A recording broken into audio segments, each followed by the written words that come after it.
Four months on the sea, and it's finally here. I'm going to open this up now. I'm not going to video it because look how many blue screws there are. So I'm just going to get them out and we'll come back to it in a sec when it's open. And here it is. My God, feels like I've been waiting decades for this. There's so much stuff in here. Pipes and everything, and some sort of oil filter for something, and probably the reservoir for the charge cooler. Oh. Mental. I'll get all this out really and have a look, because there's the heat exchanger for the charge cooler. Some nice little badges. A couple of air filters. Surely they can't be APR filters. They look like something you get in Halfords. Nice. Well, I've got K&Ns, so probably just reuse K&Ns to be honest. Oh man. Right, I'm gonna get this out. So here it is.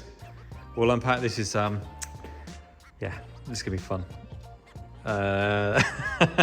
There's just a lot of stuff that goes with it, stuff you don't really think about.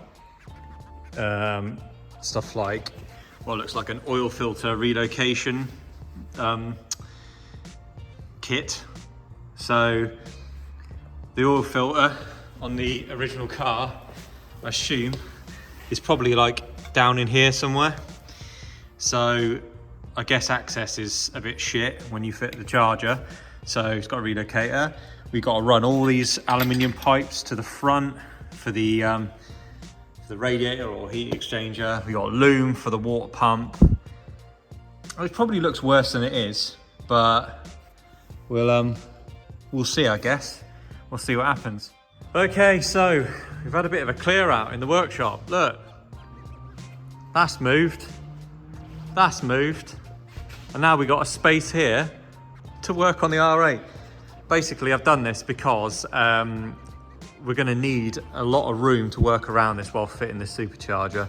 And yeah, I'm just sick of looking at that bloody thing and that bloody thing jammed in the corner here.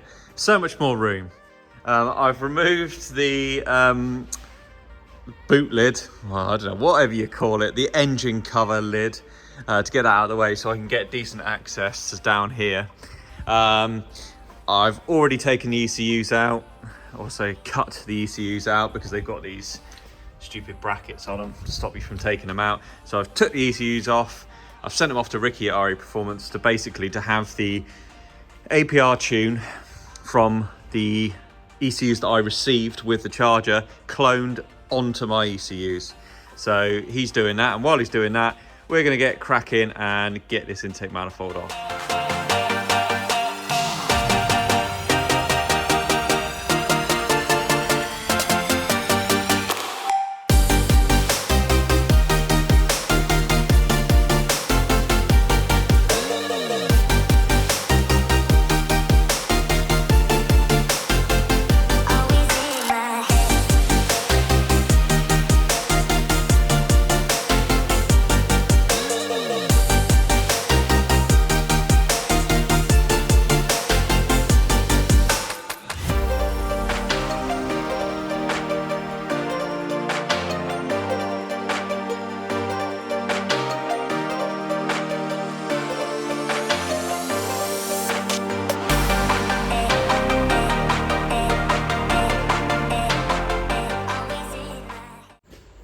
Oh, well, that was a bit more involved than I expected. It's always difficult doing stuff the first time because there's certain things, little bits you don't know about. I mean, I tried to be cheeky here and I tried to leave the fuel pumps in and it wouldn't come past the fuel line, so I had to remove this pump from this side to then slide the manifold out, but oh, the moment of truth. Let's have a look at these valves. I personally thought this car went really, really well. So let's see how bad these valves are and see how much potential horsepower we've lost. Okay, so here are the valves. They're pretty bad. They're not horrific, but I mean, they're bad enough. Not the worst I've ever seen. Just come around this side and have a look at the other side. It's going to be fun walnut blasting or dry ice blasting these because the access is terrible. Might have to climb in the engine bay. Yeah, so I reckon, there's a bit of a guesstimate and from past experience, I reckon we're seeing at least 20, 30 horsepower loss there from that build up of crap. So yeah, I think even if I wasn't fitting the charger, I'd definitely be doing a walnut blast. Or I keep saying walnut blast, it's now a dry ice blast because I am literally today supposed to be receiving a dry ice blasting machine, which I've been banging on about for ages if you've been watching the channel. Anyway, right, I've got to fit an AC compressor as well while we're here. So this pipe here is the reason why you cannot change an AC compressor on the vehicle without taking this water pipe out, because this water pipe comes, well, it's down there, but it comes right across the front of the compressor and you cannot get the compressor out. So, because look, bolted here, you just can't move it. So I ain't gonna do that until we're on the ramp because it's gonna basically throw coolant everywhere, all in this V as well. So, okay, so the next thing we're gonna do, we're gonna move around to the front and oh God, what a mess. We're gonna have to start taking all this off. Well, not all of it. We need some access to get this front bumper off to fit the heat exchanger, the radiator basically for the charge cooler. So I'm gonna take some of these panels off. I can't actually, once these panels are off, ideally I do need to get it onto the ramp, but at the minute you can see the S2 is still on the ramp because we still can't find a cam belt kit for it. So I've got a belt coming today and we're just waiting on the water pump. I cannot get a pulley for it. So not that this is interesting to you because you're here to see R8 content. But anyway, cam belt and all that shiz, hopefully to be done today, and then I can get the R8 rolled back onto the ramp and then start doing the underside stuff and fitting a new AC compressor and routing all the pipes all the way through, and there's bloody loads of them. Okay, so the S2 is now off the ramp, which leaves it free for the R8. So we're going to roll the R8 back onto the ramp now. We're going to get it up in the air, bumper off, and start fitting all the pipe work to the heat exchanger for the charge cooler system. If you're not familiar with a charge cooler system, it's water cooled. Basically water cools the air that's going through the supercharger. Normally on turbo cars you'll have an intercooler, which is air to air, and this is water to air. It's normally used in sort of more compact areas like this with chargers and stuff where it's not going to make sense to run boost pipes all the way to the front. So you wouldn't be able to run an intercooler on the front of the R8 because the length of the pipe work would be ridiculous and you'd have like insane amount of lag where it filled all the pipes before it actually did anything with the engine. So stuff like this, a charge cooler gets used. So that's what a charge cooler is, if you didn't already know. So anyway, we're gonna get on, we're gonna get the bumper off, and we're gonna start fitting all these pipes. So the heat exchanger is now in. I should have been doing time lapse on this, but I completely forgot and just got stuck in. So the front bumper's off, the heat exchanger's fitted and bolted in. So now we just got to figure out where these pipes are going to go, and all down there. So there's quite a few of them. I'm going to figure out where they route, and then we're working from the front to the back just to make it easier. It just seems to make more sense to start that way. Anyway, I'm going to put a time lapse on now, and we're going to have a look underneath.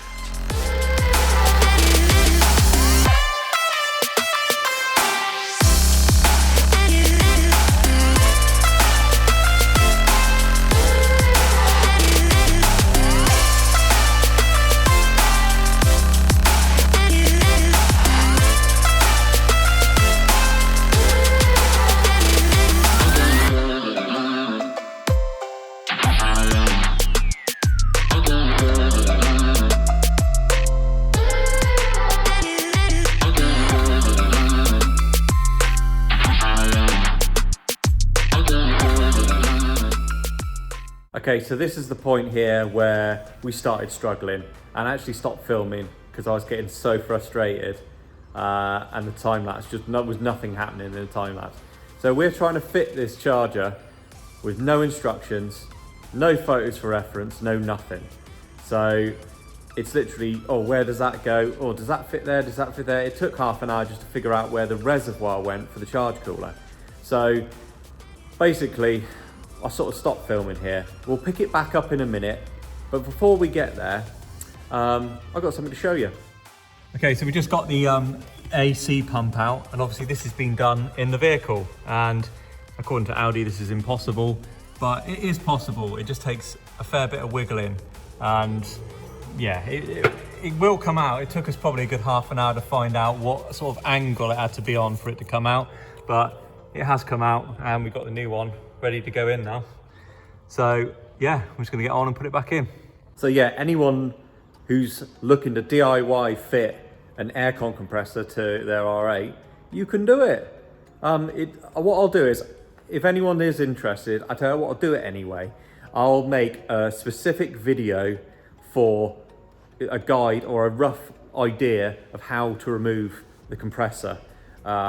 And I'll put it on a separate video, just in case anyone's like searches it on YouTube, wants to know how to do it, because there is nothing on there. Oh, there's a couple of videos, but no one's really like telling you how to do it. So you just got to look at the pictures and go, well, I don't know, sorry, the pictures. Look at the video and sort of go, well, how did he do that? Because a lot of it skips it all, see, and it's not explained. So anyway, we're not done yet with the show and tell. So I've got something else to show you. Okay, so we're back downstairs, underneath the mezzanine, and if you keep an eye on the community pages or Instagram, because I've started doing some Instagram now because everyone keeps badgering me about it. Got to do Instagram. I've never really understood it, but I've started posting on Instagram now. Our mezzanine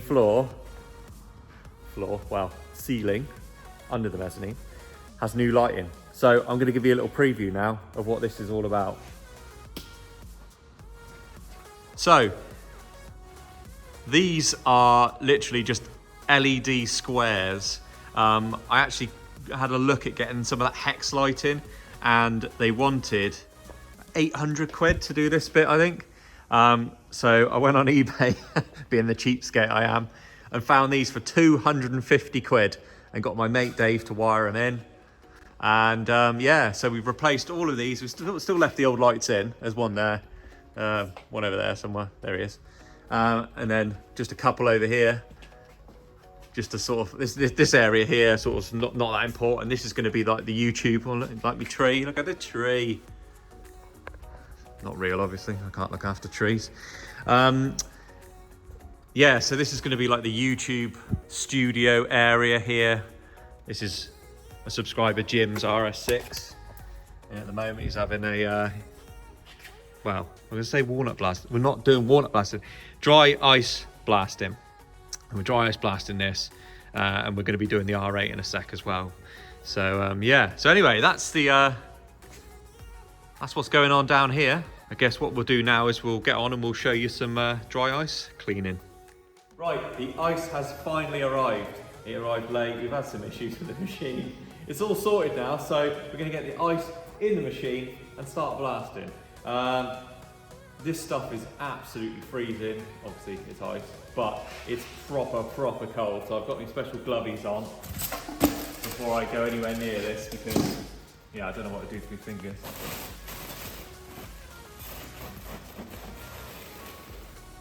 Oh, look at that. Magic.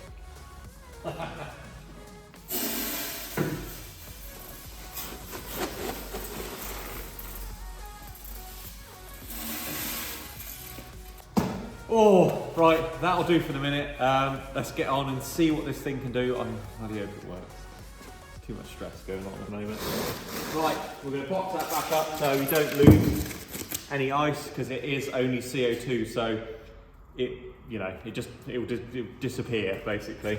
So let's get on and get blasting. Right, got the PPE on and the gloves. Obviously I'm going to be quite close in here when this is happening, so I don't want to get carbon in my eyes or anywhere on my face or anywhere. So we've got these basically these goggles with a mask built in just to sort of protect us a little bit, and because the mask's mainly for the dust that it's going to create when we're hitting the carbon. So anyway, let's get on and get blasted. I'm going to be straight up with you here. It didn't go well. There was a time lapse. It didn't go well. Basically, the issue is we've had a couple of little problems with the machine.